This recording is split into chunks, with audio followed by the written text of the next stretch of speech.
An order is the system that's operating. How do you operate? So, for example, there is a domestic order. We have a constitution and democracy, and that's a system that operates, and that continues on until there's a war, and then there's another system that comes and replaces. Our system has lasted for a long time. There's also a world order. In other words, a world system, and that world system of operating comes after a war. Why does a war happen? Because conflicting parties of about equal power have a fight, and the dominant power wins, and then they get to set the rules. And the last time that happened was in 1945 because of the end of World War II. So, at the end of World War II, the United States had 80% of the world's money. Gold was money then. It had half the world's economy. It had a dominant military power. And for that reason, because it was the dominant power, in the New York is where the United Nations is. Washington, D.C. is where the IMF and World Bank, they put it there because it was the American world order. The dollar was the world's reserve currency, and that always happens. Before that, at the end of World War I, there was the Treaty of Versailles, and the winners of the Treaty of Versailles determined how the system was going to work after that. And if you go back in history, repeatedly, there is always a world order. There is always happens this way, and it continues. Okay, so how does it work? You end up with that world order, and then you come through a period of peace and prosperity because nobody wants to fight the dominant world power. So that there's peace. And then in that period of time, wars are sort of great equalizers. They reduce wealth differences, wealth gaps, and so on. And then there's a rebuilding process, and that produces prosperity and peace. Also, nobody wants to go back into the war. Everybody remembers how horrible they are. Before that,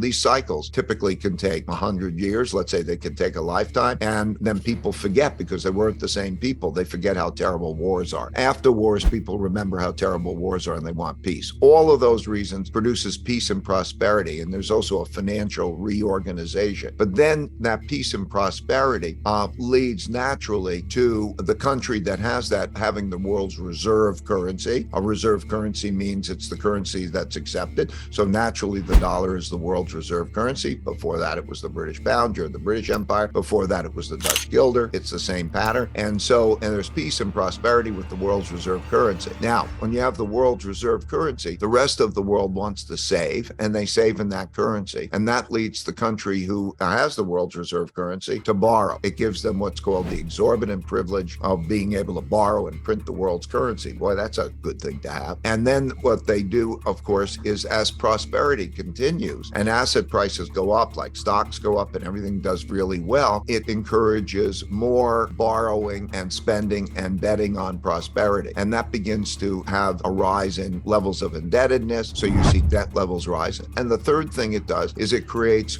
greater wealth and values gaps to become greater naturally. The wealth that's built up is distributed unevenly, and those who make a lot of money then begin to have a larger wealth gap, and that creates also an opportunity gap.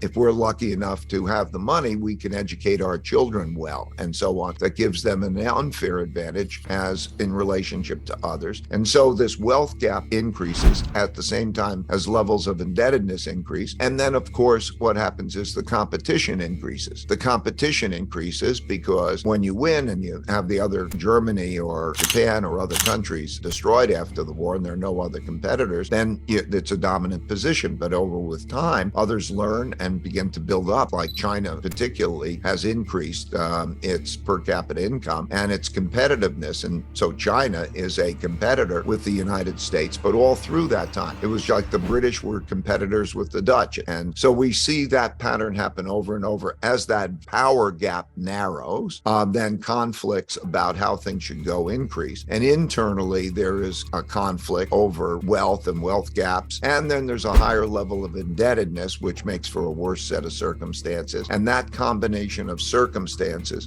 leads to more conflict and more problems. So traditionally, you see that if you have a lot of levels of debt, the classic way that you see this is, what does a government do when it doesn't have enough money? It's not like they go into the coffers. The coffers are empty. They have no gold. They have not that money. So where do they get the money? They have to take the money from somebody else. That's either through taxes, or what they do, more people get angry when they're taking it away and there's a big fight over it. So what they usually do is they print money and through the Roman time, back in Roman times, they had gold coins. They put less gold in the coins. They put other metals in the coins. And inevitably inevitably they print money when they want to spend more. And that, of course, produces the inflation. It devalues the value of money. And you lose buying power. And when that happens, at the same time, there's a large wealth gap and opportunity gap. That produces a lot of internal conflict of the sort that we're seeing now. You always see populists of the left and populists of the right. What's a populist? A populist is a person who will fight for their side. They are not compromisers, okay? So that you see that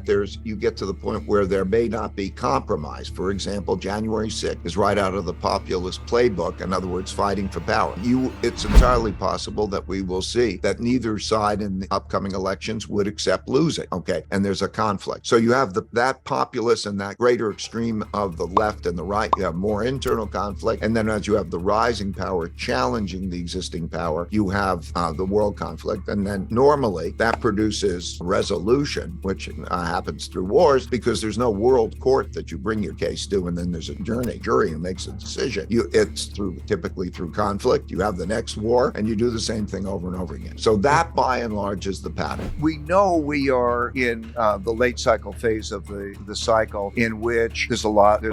You and I probably would have said that 4 years ago. Oh yeah, no, but that's, and we're just advancing in that. I don't mean much of the differences in that type of thing. And you tell the increment. All I'm saying is there's a cycle. There are three types of monetary policy, and you can almost judge it. There's first monetary policy, one I call it interest rate policy. You move the interest rates up and down. Then when you hit zero interest rate, you don't have that anymore. The next policy that you have is what I call monetary policy 2, which is also called quantitative easing, where a central bank buys bonds from investors, and then it goes in the hands of investors. The money goes to other investments, and investments go up, and those who have investments do well, and so on, but it doesn't trickle down in the same way. Right. Okay, that's monetary policy. We're in number 2 right now? No, we're in number 3 right now. Monetary policy 3 is when there needs to be a redistribution of wealth. And the way that works is that only the federal government can determine where the money goes. The federal government gets to determine how much I tax and where I distribute it. And the central bank gets to determine how much there is of it, how much money there is of it. And so when the central bank works together with the central government to direct money to give it to others in that way, which increasingly then bypasses investors to some extent and gets money into the checks that we send money around to be able. And so we're in monetary policy 3, where there's a coordination of monetary and fiscal policy to redistribute wealth, to redistribute money in that way. We're in that kind of monetary policy 3. And then you could judge the size of the deficits and how they're being met. And so the debt problem is not a debt problem like we're not going to pay you off those debts, because at the end of the day, they don't choose to pay them. They don't choose to have a debt crisis. At the end of the day, it's just a question of how long it takes them to print more money to monetize those things. So in 1929 to 32 was when they printed the money, then stocks went up and everything went up. 1929 to 32 took a long time. 2008 took a lot less time. One took 2.5 years. One took, maybe 9 months. This time took like that. And so the next time along those lines, that's what you're going to experience. And then you have that kind of devaluation. So you can see that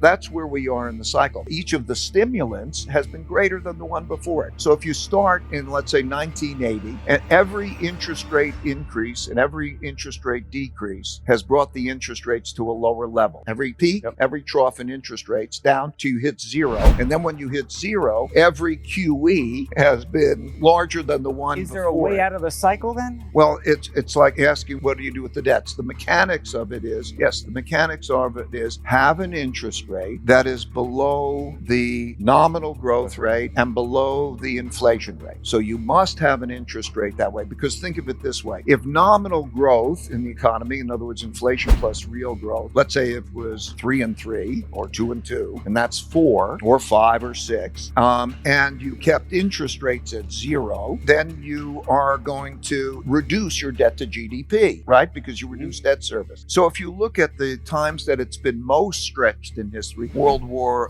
wars would have been the most. If you look at the amount of debt creation and the monetization, you would go back into the 30 to 45 period and you would see how that operates. So they hold the interest rate down because what you have is the central bank becomes the owner, and the central bank, when they become the buyer, they can tolerate whatever the central bank wants. If the free market goes away and the central bank wants it, that they could hold it. And they hold that interest rate while inflation rate rises. And then what you do is you see your loss of purchasing power, such as we're seeing if you hold it in debt. And that's one of the ways you deal with debt.